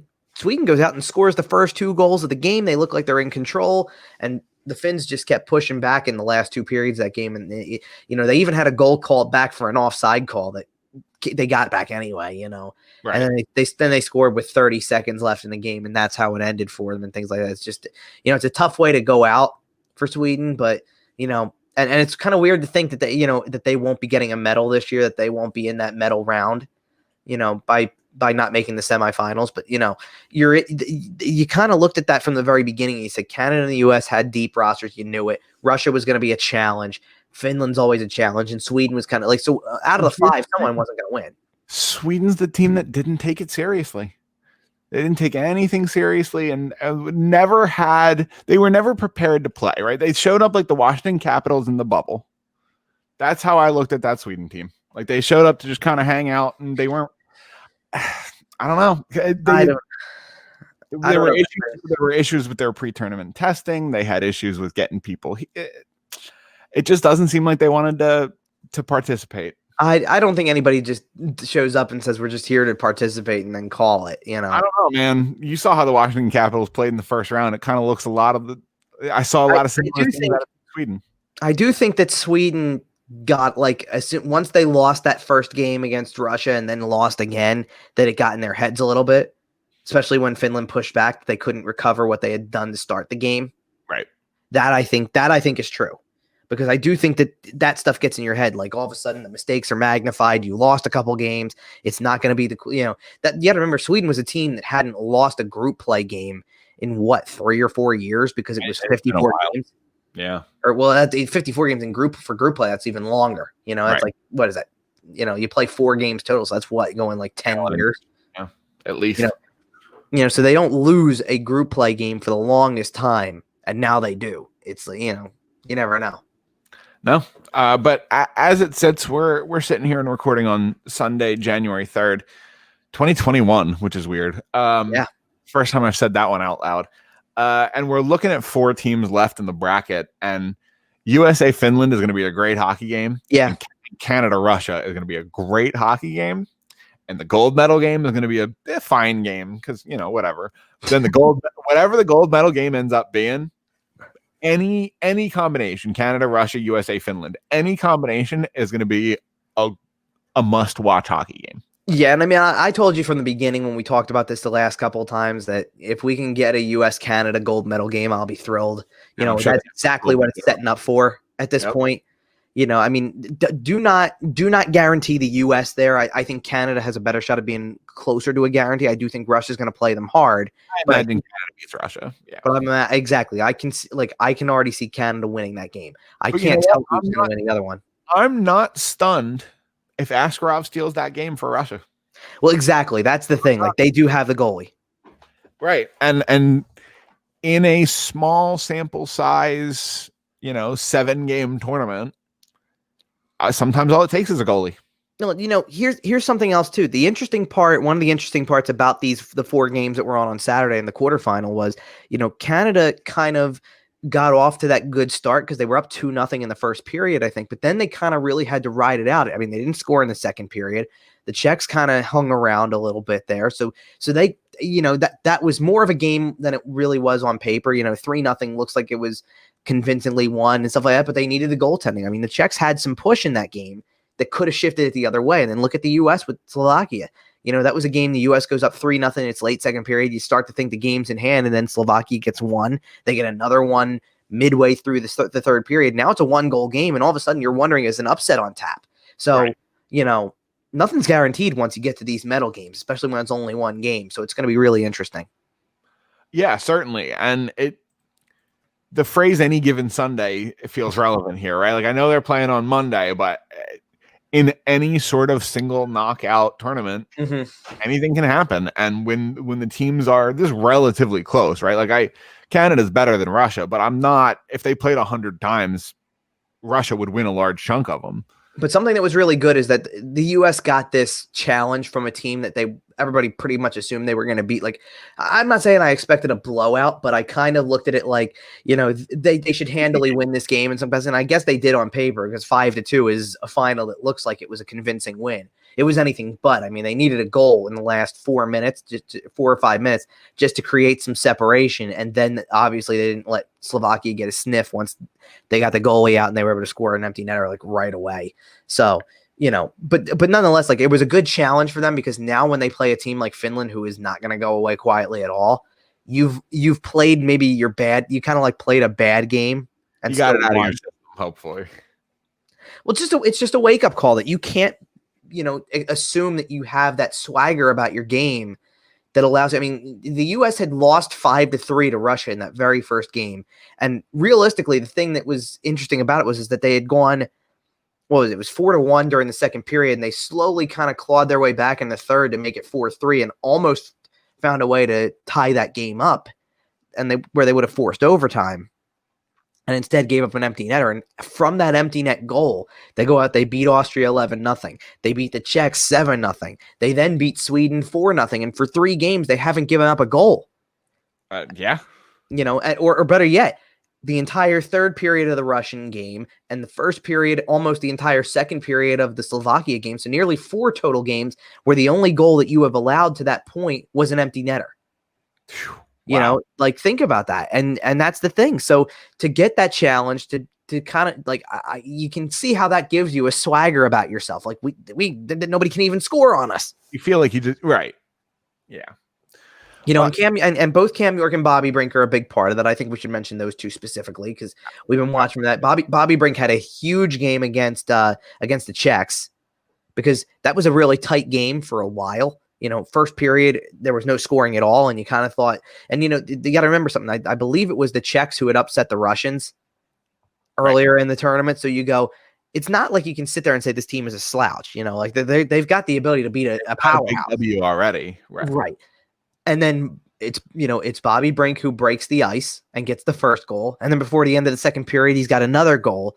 And all of a sudden, the numbers start piling up for him. Brink had 2 more assists in the game on Saturday too.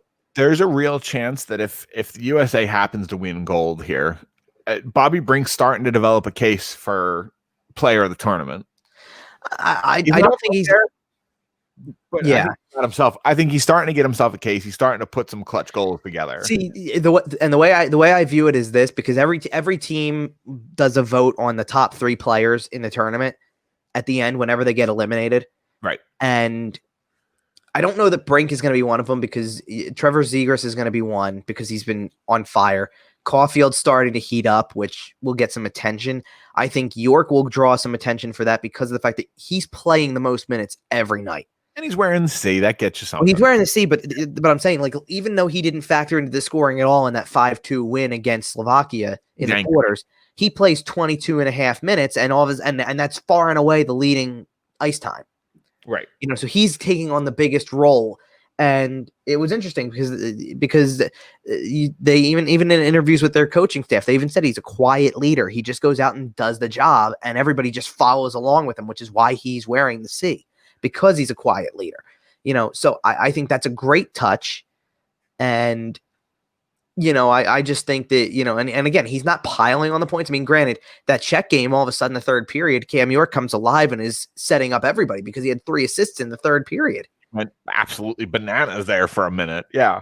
And I mean, both of these players, they're 5 games into the tournament. Brink has the 2-goal game and 4 assists. He's got 6 points. So he's over a point per game. York scored the first goal of the tournament for the U.S. and has 5 assists since. So he's at 6 points through 5 games. And no doubt they're going to need both of those guys to potentially be those kind of players against Finland and presumably against Canada if they go to the gold medal game, which, by the way, the day of the gold/bronze medal game, whichever the U.S. is participating in, hopefully gold, because I think we'd all love to see it. Right. It's Cam York's birthday. Oh, baby. January 5th is Cam York's birthday. Oh, let's try to get the Cap a gold medal, huh? Exactly. And I mean, it's just exciting to see that possibility, of them being there. I think, we've seen those these classic games before where it is US Canada a lot in these situations. I think the last time there was a US Canada game, we were all watching it for Carter Hart. Yeah, I believe. And Canada did not win that game. The US did and won the gold medal. And it's funny because I remember feeling very disappointed that Carter Hart didn't win the gold that year because you were watching for him. It's weird that you weren't rooting for the US. It's not that I wasn't rooting for the U.S. It was just one of those things where it's like you're watching for Carter Hart, and he was having such a game. Like, it was funny. It was really easy to root for him the next year because it was Canada, Sweden, and you're going, this is the guy. Like you were looking at him there, and you're going, oh, please let it be. Let it be so. And he was outstanding. And I think he was player of the game that night too. Again, because they won 3-1, and he only gave up a shorthanded goal that was placed perfectly. But other than that, he looked outstanding. And to watch him in the middle of the celebration and things like that, to come back from the year before, it was great. All right, Kevin, January 3rd, semifinals on January 4th, gold medal game on January 5th. Who wins the gold medal game? Oh, I mean, I told you from the beginning, I think it's Canada, US, and I think Canada wins the game reluctantly. I mean, I'd love to see the US pull it out for the two Flyer prospects. I'd love to see the US pull it out just because USA hockey, just being on that rooting side of it. I'm sure because, a lot of my favorite players growing up were US players and, all that type of stuff. But I just think Canada is too loaded. Almost the entire roster is just first round picks.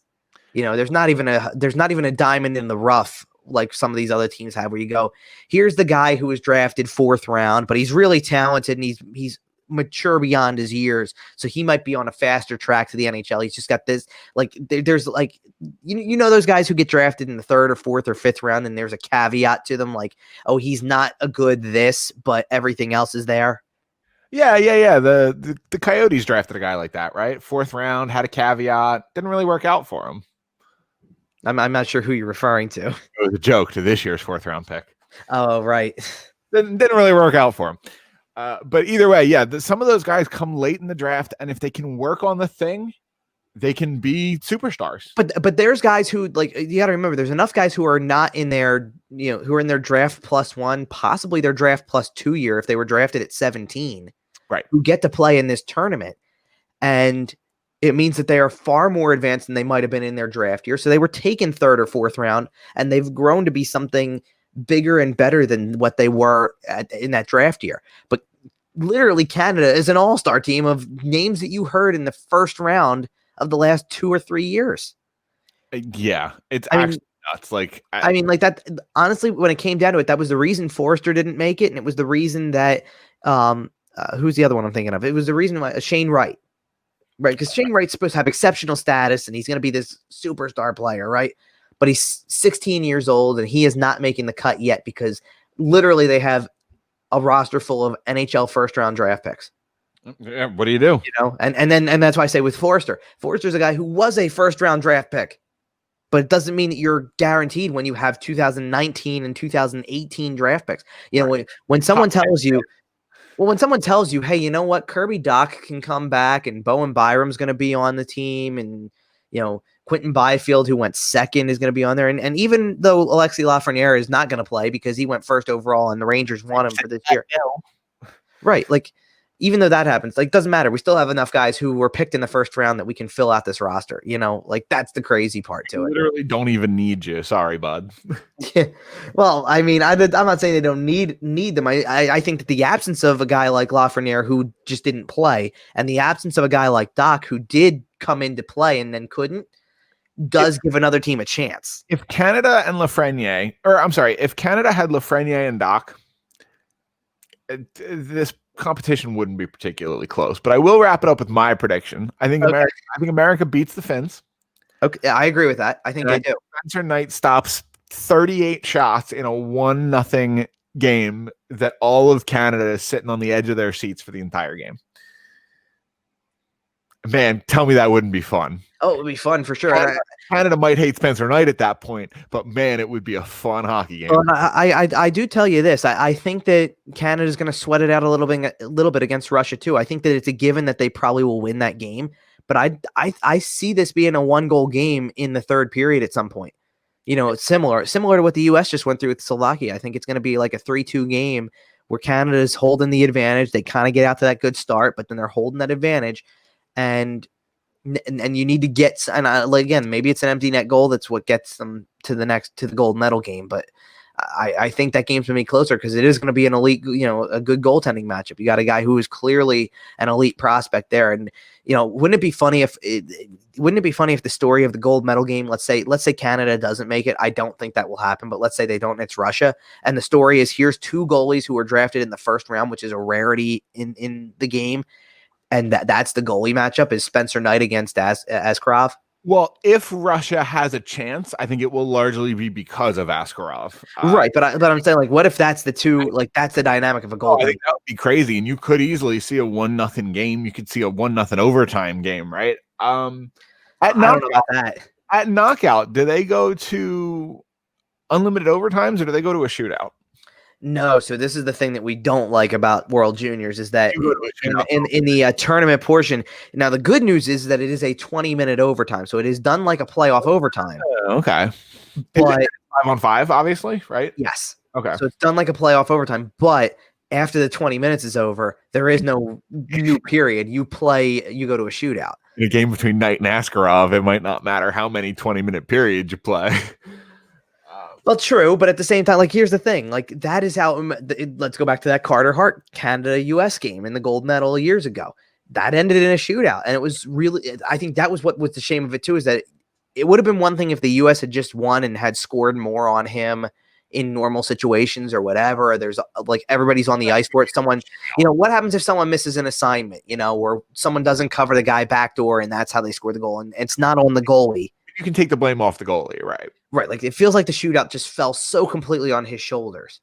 And that's not right. That's fair. He shouldn't get – he played well, and I know Canada loved his performance. Like, I know Canadians – They liked him then. They loved him the year after when they won gold again. And, there's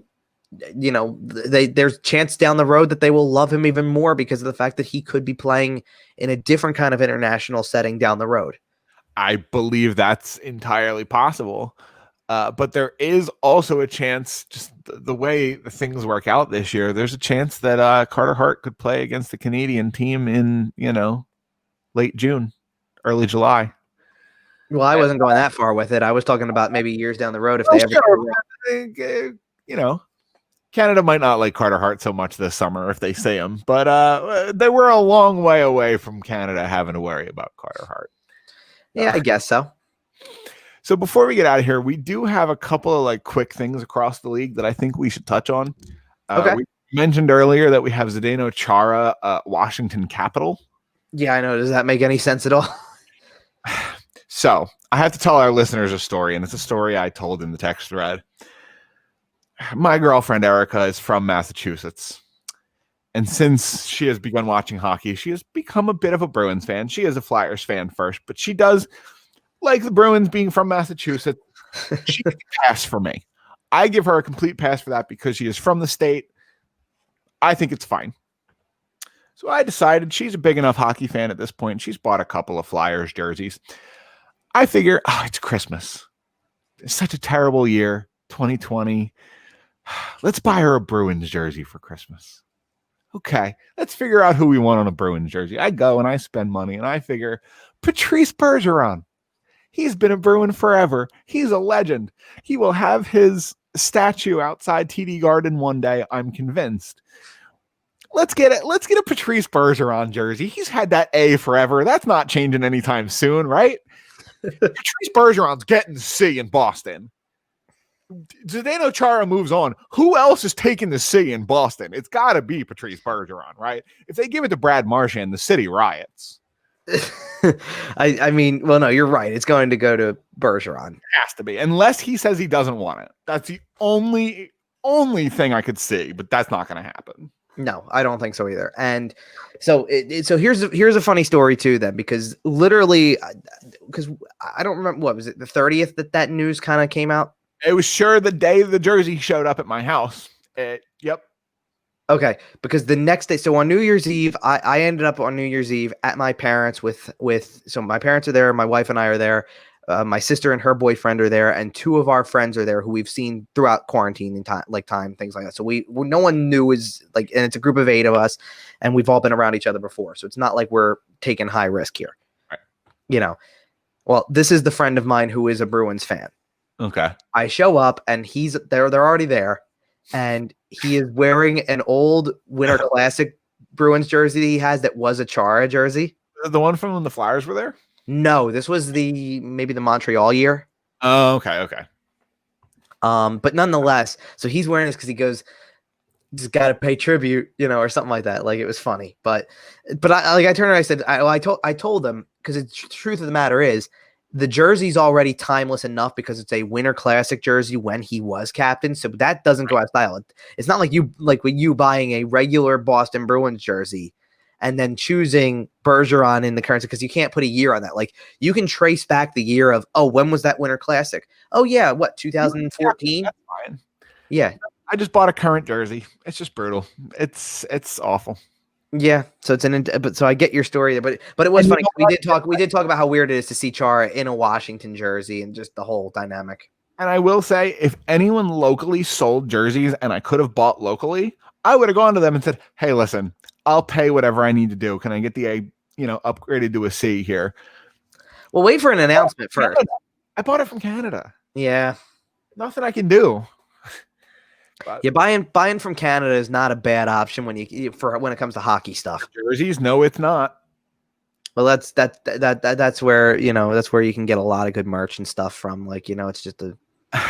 But yeah, wanted to talk about Zdeno Chara. Also wanted to mention Mike Hoffman. Signed. That's a good one to talk about.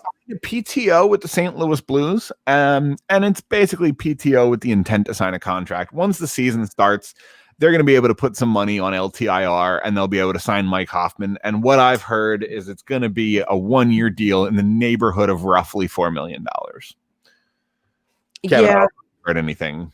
Yeah, it's just weird. I know people were freaking out about it because it's like, oh, come on, it's just a PTO. How could nobody else have done that or whatever? It's not, though, because a team that needed to intent, right? Like, anybody can offer him a PTO. He has to actually say yes, and it's more than that. It is more than that, because it's not just that, but it seems like there had to be intent to give him a roster spot. This wasn't just a sign him to a tryout and see if he sticks. This is not actually trying out. He is de facto signing with the Blues. It's just a PTO, right? To make the money work, right? And then at the end of the day, you sit there and you go, no, not a lot of teams had $4.5 million to spend. And even then, even if he comes down to $4 million, yes, it might be a bit of a cheaper deal for him because he does score so frequently. I get it. You're paying for the goals. If you're paying for needs it, that's a great signing for them. Yeah, they do need it, kind of. And they need it with, imagine him. Yeah, especially if no Tarasenko. Right, put Ryan O'Reilly in the center. If you had Tarasenko to run Tarasenko Hoffman, that would be beautiful. It turns out they don't have that. But what's Tarasenko's timeline? Like, is there a chance he returns for the playoffs? It just says long term. I think, yes, he can return for the playoffs, but it just says long term. Because if he returns for the playoffs and they get to run Ryan O'Reilly centering Mike Hoffman and Vladimir Tarasenko, even if it's just on the power play, right? Even if they're not doing it 5-on-5, because neither of those players play much defense, right? Man, that's a scary power play. Yeah, I guess so. I mean, Parayko but probably Braden Shen on the point. It's not a bad unit. Yeah, I'd be scared to face them in a playoff series. Well, never mind. In a playoff series, by the time the Flyers are playing them, they don't call penalties in the final anyway. So it's all right. Was there anything else? I feel like there was at least one more little minor thing here, but I might be wrong. We touched on the outdoor game already, which is we touched on the outdoor game. What's the other game in the outdoors too? Because Colorado Vegas, which is a premium matchup. Yeah, it is. And one thing I didn't say that I was starting to try to get to that we got off topic with. Off topic? No. Yeah, I know, right? With the outdoor game is okay. So here's the thing about this outdoor thing in this specific one, for example. This is very strictly about the setting, right? Like, this is very strictly about, look at Lake Tahoe. You're going to be out in the scene, the mountains there, right. Like it's going to be great. Exactly. But like, I'm not, this is not a but to say go against it, but it's like, for an outdoor game, I feel like the NHL did need to like reinvent themselves a little bit with the outdoor game, because the traditional, like the Winter Classic is still a big event to me because of the fact that typically it's New Year's Day. And the NHL goes hard for it. They do things like they play at Notre Dame. Like they go big for it. They do, but see, here's the thing about that. Like, to me, you circle that day on the calendar and you go, this is the headliner game. This is the one that you're going to see, and it's going to be on in the afternoon on New Year's Day. It's a holiday. Everybody's off. I don't feel like people remember the average Saturday night in February or March or December or whenever you have this other game that's outdoors and say, oh, yeah, the Stadium Series is tonight. I think the Stadium Series is more for the market. And probably I think the Winter Classic is more for the country, the national market. I think the Stadium Series is more for the local market. It is, but then the Stadium Series game does get put on a national TV scale. Well, sure. And I think it's going to sound weird, but it's for the national Flyers market, if that makes sense. Right? I guess. Not necessarily for the Flyers fans who live in the Lehigh Valley. It's for my Uncle Dan who lives in Omaha, Nebraska and is a Flyers fan. You know what I mean? Yeah, I don't disagree with you. I'm just saying, like, to me, there's nothing that makes that unique though from the Winter Classic, other than that it's a different place, different time. Well, sure. And I think if you notice with marketing for those, they tend to market more towards the players, right? It's not Flyers Penguins. It's Claude Giroux and Sidney Crosby, right? I guess. They try to drive the individual narratives for the Stadium Series because, it's not as big a spectacle. Yeah. I mean, to me, it just depends on, like to me, this is going to create a new dynamic for an outdoor game. This is about the setting of it. This is about bringing two teams to a place that you don't see a hockey game. It's going to be, very ODR-like. I can't wait until the NHL does a spectacular where Buffalo and Toronto play a home and home on opposite sides of Niagara Falls. Well, there were a couple of tweets that said that they should set up one net on the California side of Lake Tahoe and one on the Nevada side so that the Flyers can score a goal in two different states. In different periods. That's pretty funny. That's funny. Yeah. All right. I think we have exhausted pretty much everything. I don't know if shows are going to continue to be this long now that we're going back to every week, but this was an every other week and we had a bunch of news to get into. Yeah. So this is our last of the every other week shows, and we're going to be back weekly. The season starts in about 10 days. Make sure that you're following us on all the social media as we get kicked up here, right? We're on Twitter at YWT Podcast. Kevin is at Kevin_Durso. I don't have a whiteboard to point out on YouTube, but I do have a little scroll to point out across the bottom of the screen that Kevin has been so wonderful to provide for us. And that's got all our socials. We're on at Flyerdelphia, at Sports Talk Philly stuff. We're everywhere. SportsTalkPhilly.com. You know the drill by now. I don't have to say it. This is sloppy. I'm sorry. You guys know where we're at by now. It is January 3rd, 2021. We're in episode 101. You guys know the drill by now. We're on Spotify and Apple. Those are the two big ones. If you find us there, you can find us anywhere. Kevin, anything else you got to say here before we get out of here? No, just, we said it at the end of last episode because it was the 100th and it was going into the holiday. So happy New Year to everybody, because we're past the threshold of 2020 into 2021. And like you said, hockey's back in 10 days. I mean, hockey's back now technically with juniors, but the real stuff, the NHL is back in 10 days. And it's going to be really exciting to not only get back to doing this show on a weekly basis because there's games back, but just all the other things that we have going on. I'm ready to write again about everything on a daily basis. I'm ready for the media calls that are to come. I'm ready for all that stuff. So let's get to it, And we may or may not have some announcements next week. So until then, I'll leave the tease there. And until then, we'll see you next week.